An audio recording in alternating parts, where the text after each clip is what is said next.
การบรรยายในหัวข้อแรกครับจะบรรยายโดย Associate Professor Dr. Ravinder Koul ครับผมแต่ท่านกำชับให้ผมเรียกท่านว่าอาจารย์โคนะครับในหัวข้อที่ท่านจะบรรยายก็คือ Research Perspectives on Scholarship of Teaching and Learning ครับท่านอาจารย์โคเนี่ยครับท่านเป็น Associate Professor ครับ of Curriculum and Instruction ครับ in Science Education ครับจากมหาวิทยาลัย Pennsylvania State University ครับท่านเป็นนักวิทยาศาสตร์ที่มีความสนใจในเรื่องของการพัฒนาการศึกษาและการเรียนรู้ครับโดยความสนใจของท่านเนี่ยก็จะโฟกัสไปที่การมีส่วนร่วมในชั้นเรียน STEM Education การวัดและการประเมินผลเป็นต้นครับผมท่านได้รับรางวัล Fulbright Specialist Award มาแลกเปลี่ยนที่ประเทศเกาหลีใต้และก็ประเทศไทยของเราครับขอเรียนเชิญท่านอาจารย์คอครับ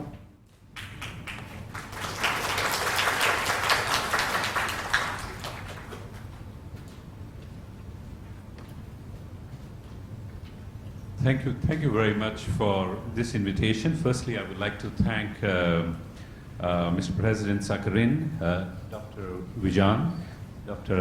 Vinyo, Dr. Piniti, and Dr. Bundit, and all the audience here. And I guess when I was thinking about what should I talk about in this particular session,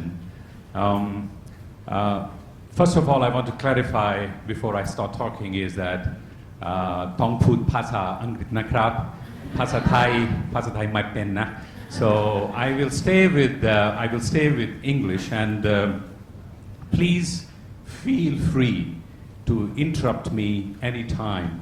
And if you have a question, please raise your hand and ask me the question. And I think it should be a little bit, I hope this session is more interacting, okay?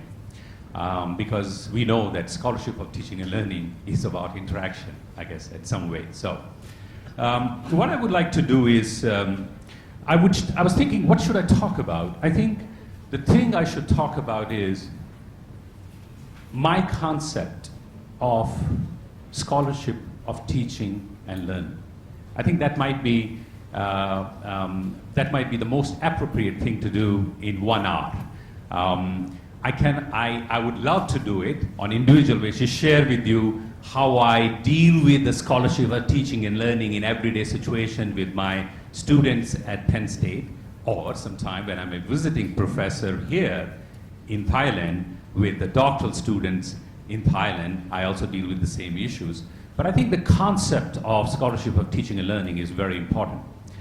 The reason is in last maybe 20, 30 years, there is a lot of research in social psychology, a lot of research in cognitive science, a lot of research in climate science. There is a lot of research in climate, classroom climate, institutional engagement. There's a lot of higher education, different literature research. And I would like to share with you some of those ideas.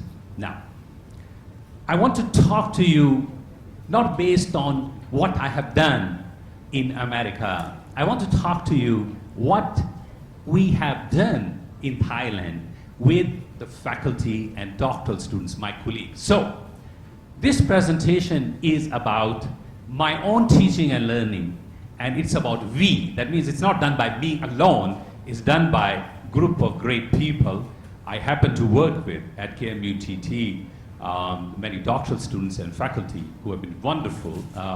And whenever I come here, it has given me a lot of opportunity to learn not only about Thai culture and Thai tradition, but also teaching and learning in a different context. So I think I can safely say I love the Thai context. Rak Among Thai, Rak Wathanatham Thai, Prafeni Thai Nakrab. So, but I will stay in English. So let me just start with the idea. I hope you can see. The first thing comes to my mind when I think about scholarship of teaching and learning is, what is scholarship of teaching and learning?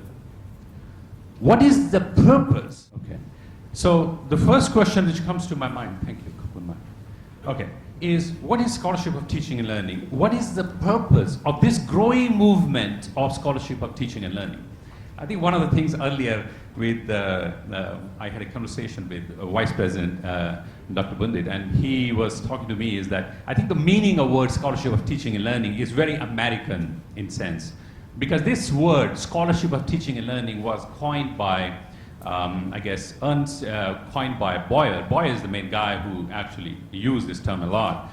But you can call it whatever you want to call it. It's basically about research-based teaching practices. So I want to talk to you, what is scholarship of teaching and learning? What is the purpose? And then, is there a conceptual framework which we can use? Think about it. I want to be a teacher, and I want to be a teacher. What things I should think about when I want to teach students? What things I should keep in my mind?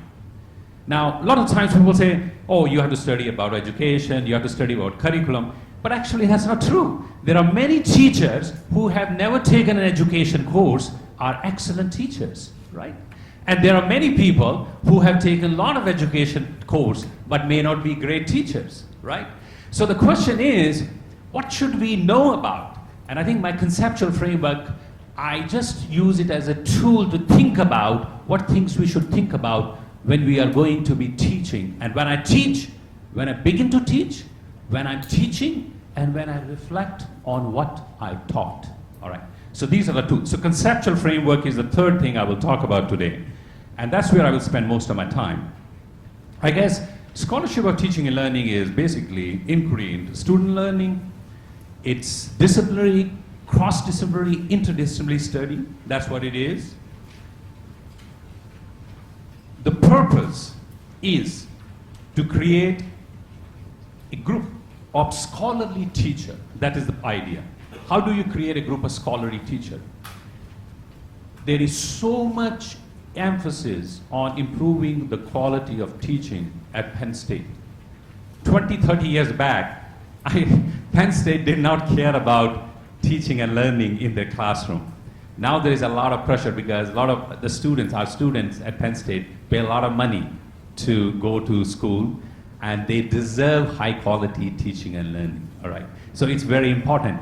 Every time I teach, I am evaluated by my students, I am evaluated by my colleagues, so that's really important part. So I have to be a good teacher to be a faculty member at Penn State.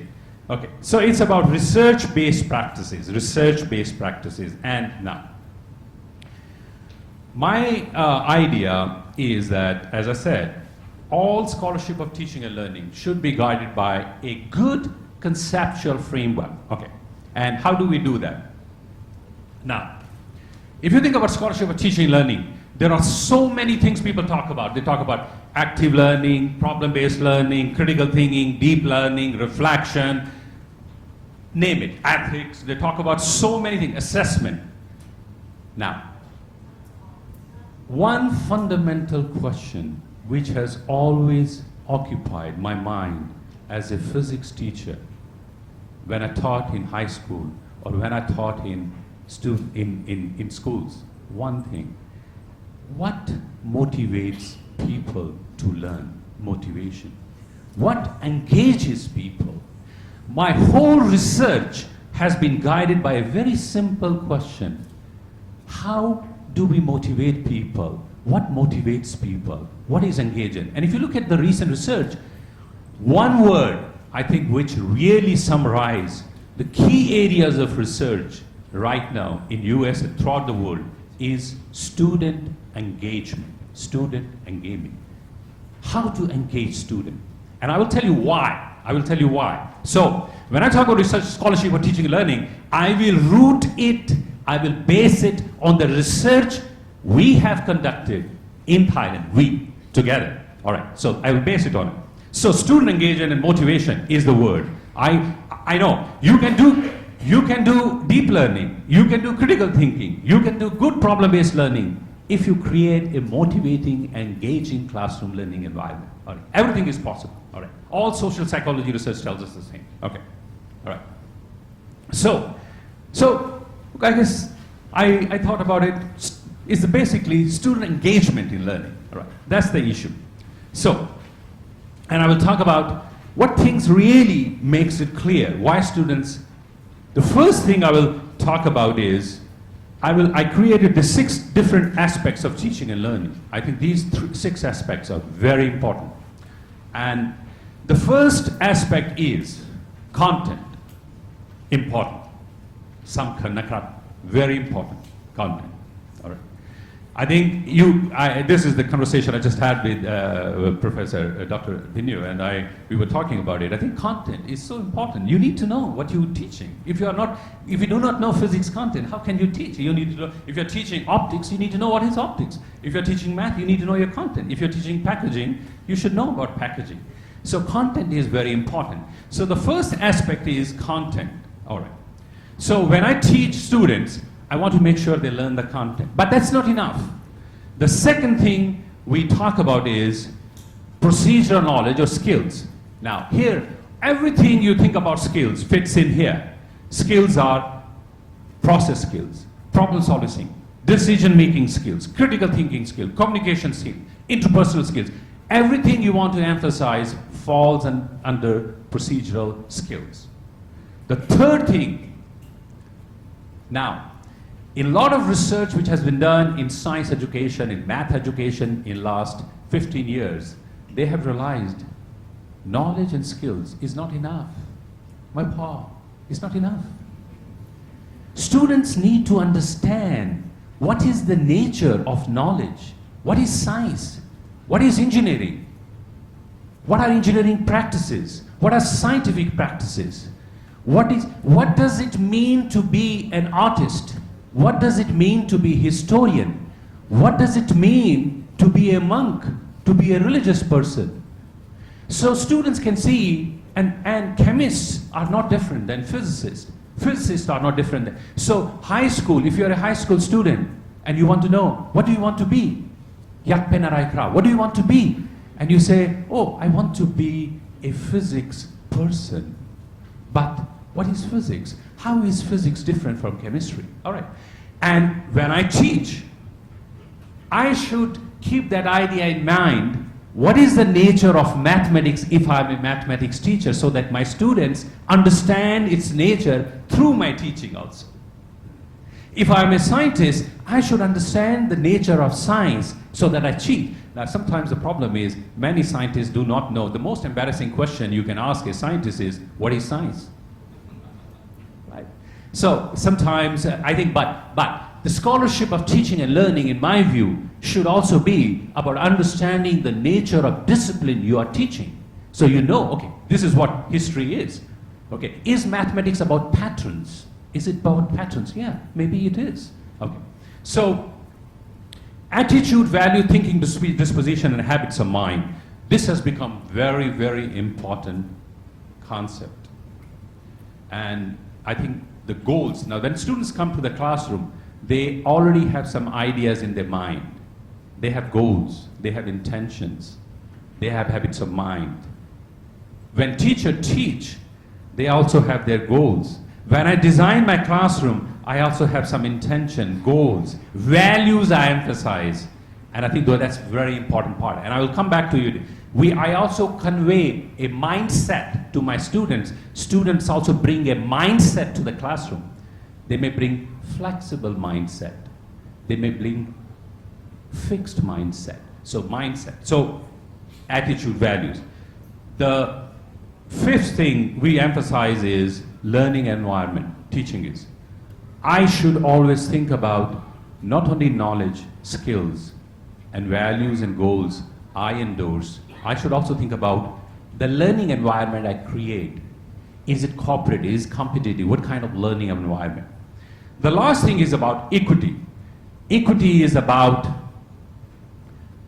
issues of haves and have not, rich and poor, people in different regions of Thailand or different parts of US, issues of biases, equity, occupational segregation, those issues. Like, for example, so equity issues are about that. And I will come back to them. So these are the 6 things, important things in teaching and learning. And I will compare it. Now, if you look at National Qualification Framework for Higher Education in Thailand, you see these are the things emphasized: knowledge, And I will just go through it a little quickly.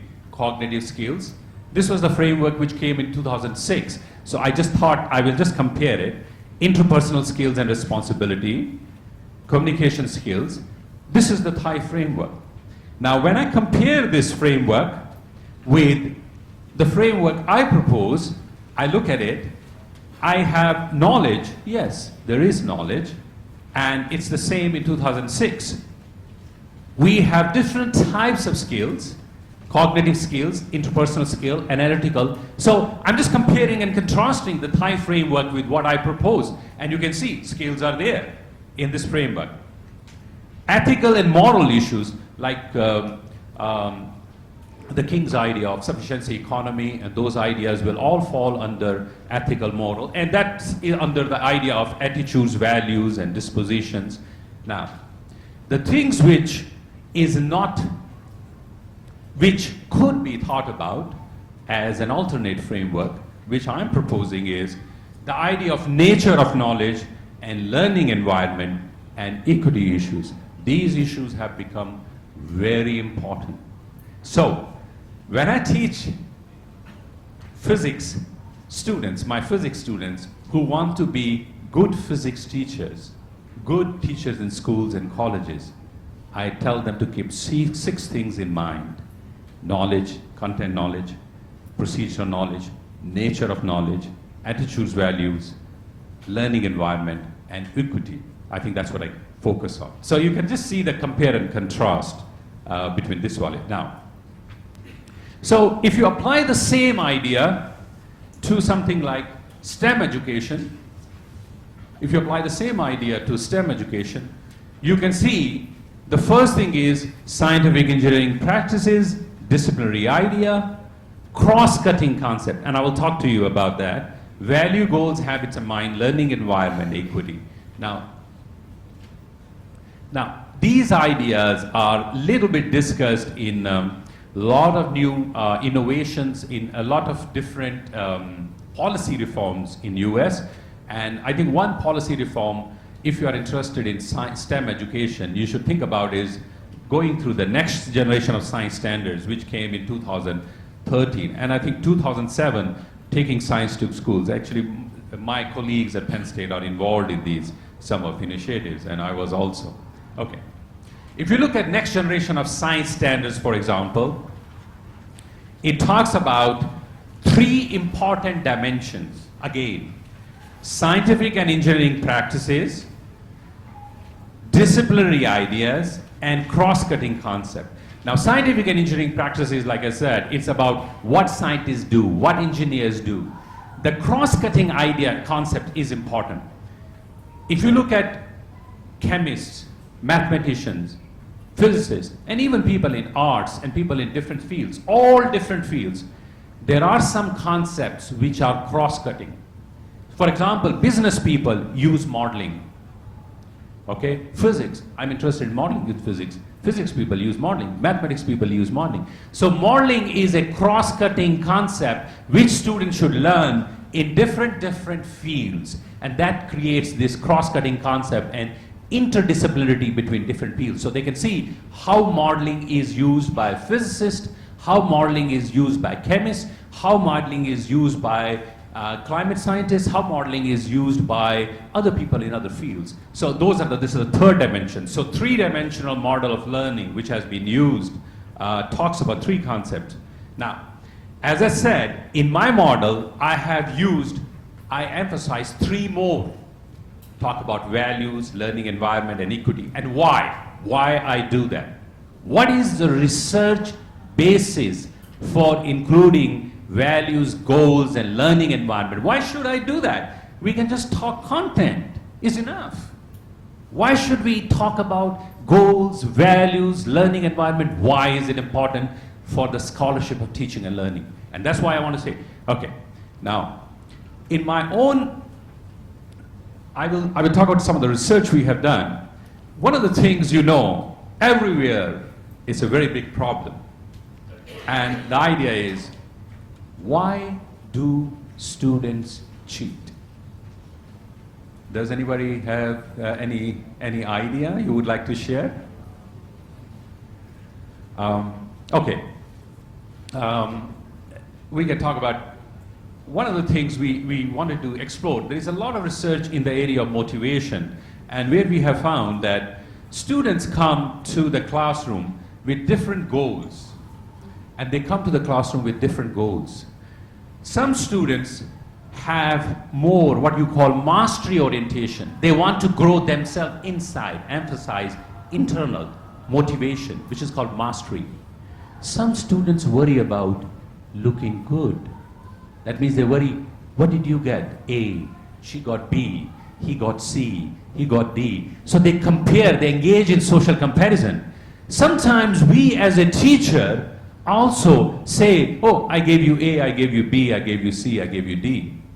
When we do that, we emphasize certain goals in the classroom. What is more important? So motivational goals, teacher endorse in the classroom, and motivational goals students bring to the classroom are also very important in learning. If you are more mastery oriented, you are more likely to engage in critical thinking and deep learning. If you are more performance oriented, you work on what did you get, you are less likely to engage, and that's what research says. So we found in this study, students, for example, in vocational schools, in management programs in Thailand, this research is all done in Thailand, and engineering, science and humanities, they are more likely to engage in cheating than the students in social sciences.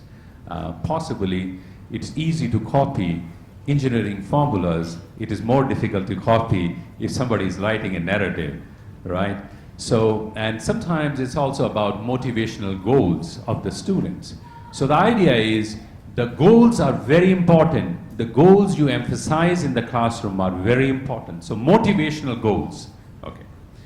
And this study we did, another question, why goals are important? Why? Why do students like or dislike English language learning? Why? I mean, it's a very simple question. Now, this has nothing to do with the knowledge. This has nothing to do with the skill. This is an issue of goals and values. Why some students, now, I was first time when I was in Thailand, I was very surprised that I met some students and most of them happened to be females. And I felt that when they speak very good English, and a lot of times many males struggle with English language. And then I started looking into the research in the area, and one of my students here was interested in the idea of language learning, English language learning. So there are different goals students may have, and we did this research, and which was, all these research are published, and you can look at them, and I will give you, in my slide, there are about 14, 15 publications in this area. And in this, we were interested in knowing different goals students bring to the classroom, and different goals teachers emphasize. And those goals are instrumental goals, socio-cultural goals. Now, what is the difference? For example, instrumental goal is, I want to learn English because I want to go to America. I want to learn English because I want to pass my exam. I just need this requirement. But some students, like I was sitting with a guy, he was driving taxi, and he told me, he spoke perfect English with me in Bangkok, and I asked him, he said, he always loved English music. He always liked to listen to, he loved Madonna's song, he loved this thing. And then, because he was interested in sociocultural orientation, that is his motivation, he learned English very fast. So the goals students bring to the classroom, their most motivational goals, sociocultural, integrated goals, are linked with their English language learning, whether they will learn a language. So, if you're a teacher, which goals should you emphasize in your classroom? Should you design your teaching and learning around instrumental lines or socio-cultural line? Maybe socio-cultural goals are better because students are more likely to learn language if they're interested in other cultures, right? So language learning is strongly related with socio-cultural and integrated goals. Now, so goals are important for student engagement and student disengagement. When you cheat, you disengage. All right? So cheating is a measure of disengagement. Okay. The second thing I want to emphasize, next thing I want to emphasize is institutional classroom learning environment. Why is it important? One of the questions come to my mind is, I think this is a very big problem. Now, this is maybe not so much big problem in some universities like maybe KMUTT or Sri Rakni Virot University, where we did a study like this. But this is and Penn State, it's not that much big problem, but it's a very big problem in many universities in US, dropout. Now, in US, one thing very common is students change major.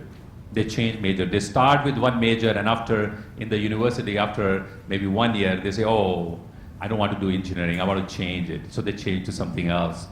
And what happened is, we try to encourage many people to come into STEM fields, especially engineering fields, and after 1 or 2 years, they change. And especially the first year. First and second year is very critical for students who change major or who drop out, they leave. So we wanted to know, I mean, in SWU, for example, we did a study, and actually it should be in higher educational journal soon, where we did a study. And in this study, for example,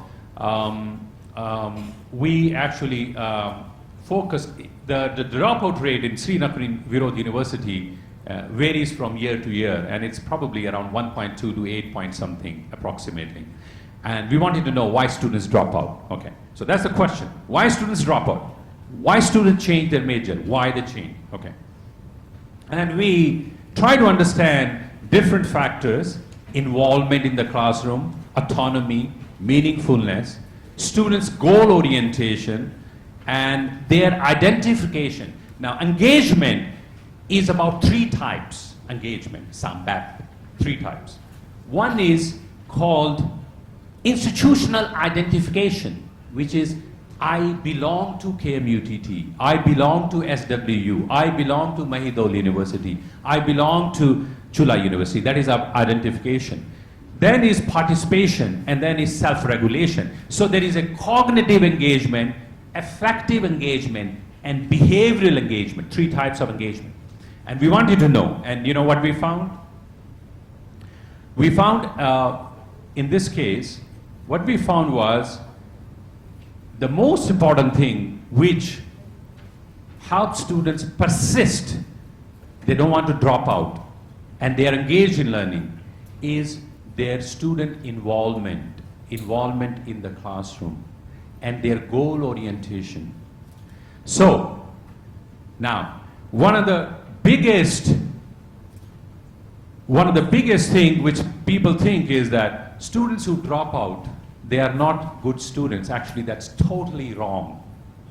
A lot of research, both in Thailand and in US, has shown actually the student who drop out and the student who change their major, they are not the lowest level in terms of achievement students.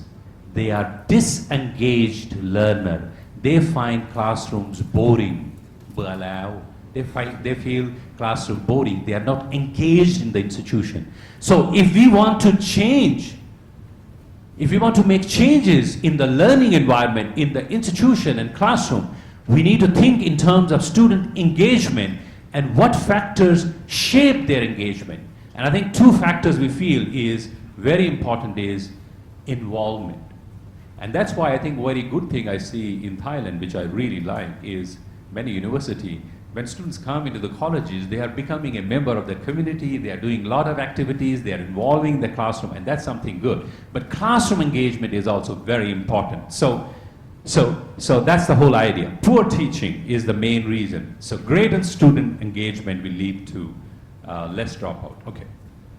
And college retention and dropout. Okay. The last thing is, I always ask a question. What accounts to occupational segregation? Now, this is equity issue. If you see in some fields, like nursing, you see only females. If you see some field like teaching, you will see maybe more females. If you see some field like medicine now, it's actually maybe females a little bit more.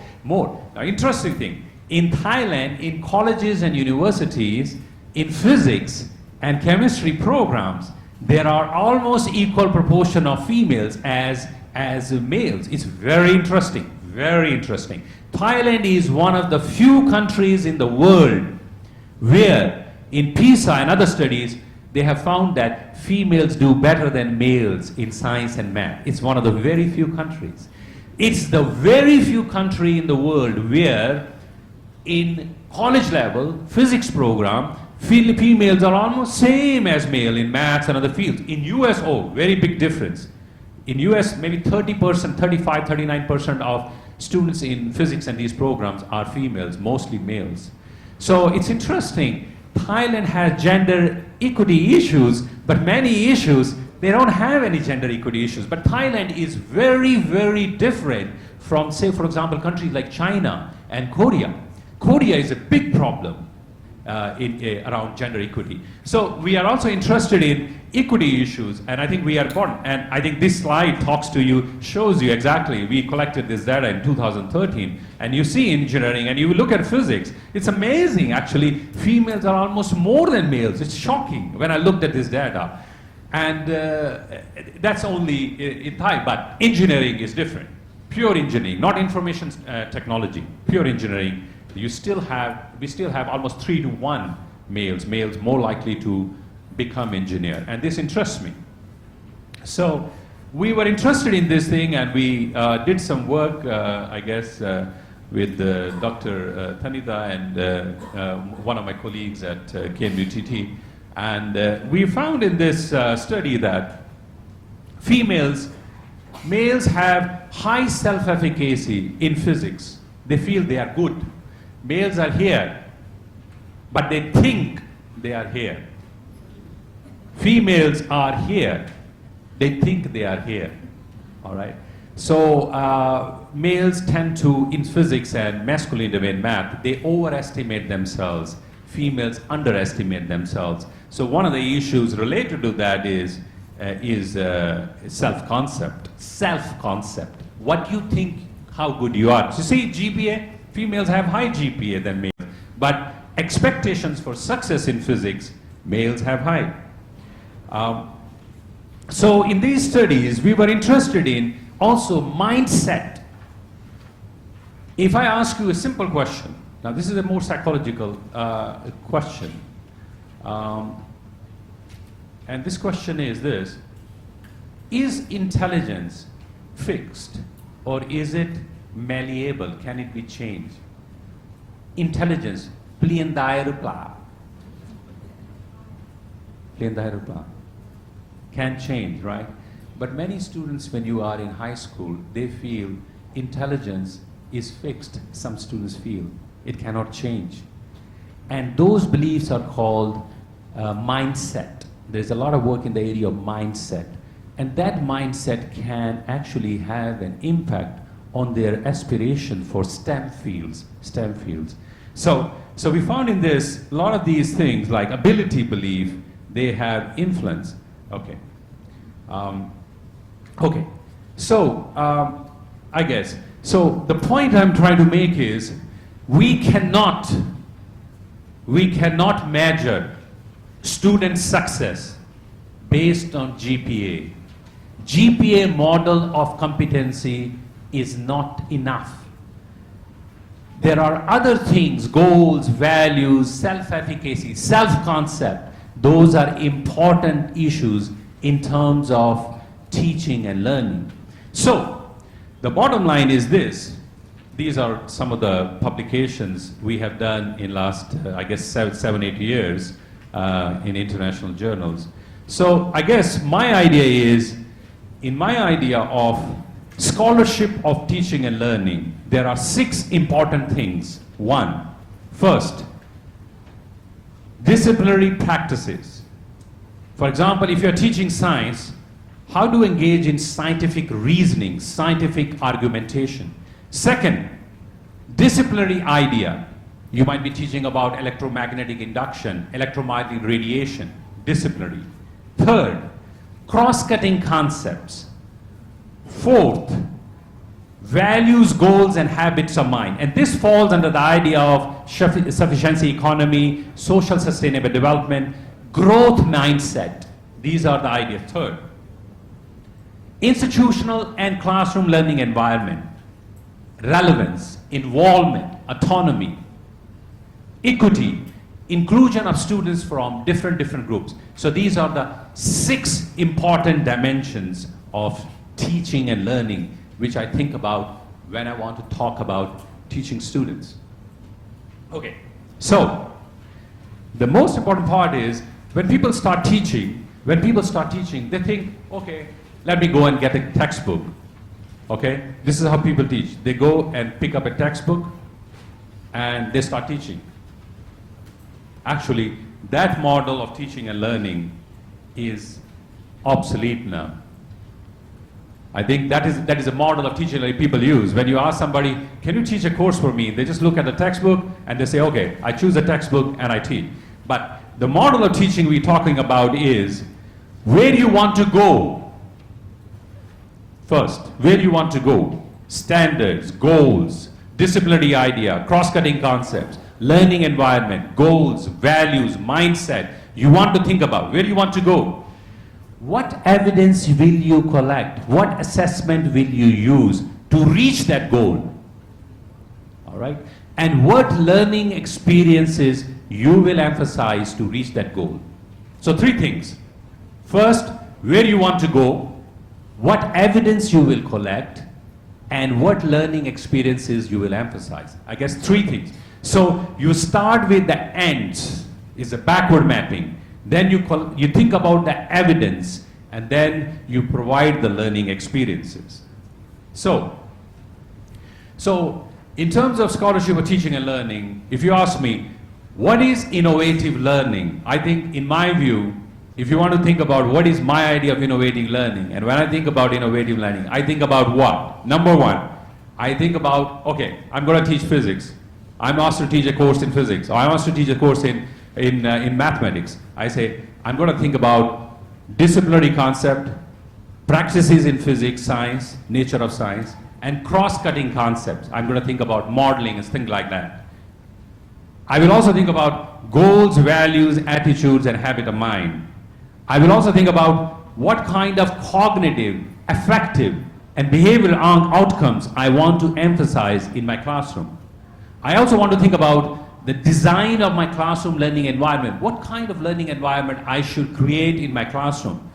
And learning environment, it can be problem-based learning, it can be active learning-based environment, it can be inquiry framework. It's up to you, learning environment. I also think about where I want to go, what evidence I will collect from my classroom, and what experiences I will provide my students. I also think about assessment and evaluation. Now that's very different. Assessment and evaluation. Evaluation is about judgment. You make a judgment, you are good or bad. Assessment is about feedback. So when I give feedback to students, I don't judge them. I teach right now, I'm teaching an online course. I just give them feedback. That is formative. It's like when you're cooking food, tom yum, and you're cooking tom yum, and you just take a little bit, 1 spoon of tom yum, and you put it in your mouth, you say, okay, maybe it needs a little bit chili more. That is formative, that is formative, that is growth, that is assessment, much high evaluation. But when your friend who comes to eat with you and tells you after he or she eats tom yum with you and says, oh, tom yum aloy na, that is judgment, that is evaluation. So our teaching and learning should not be only about judgment, evaluation. It should also be formative. It should be feedback. It should be assessment. Okay. And the last thing I want to talk about is empowerment in equity. Equity issues are very important. And I think we need to deal with equity issues also. So this is my concept of innovative learning.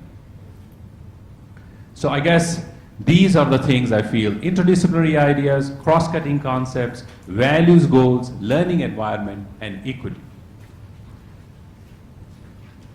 That's it. Thank you so much.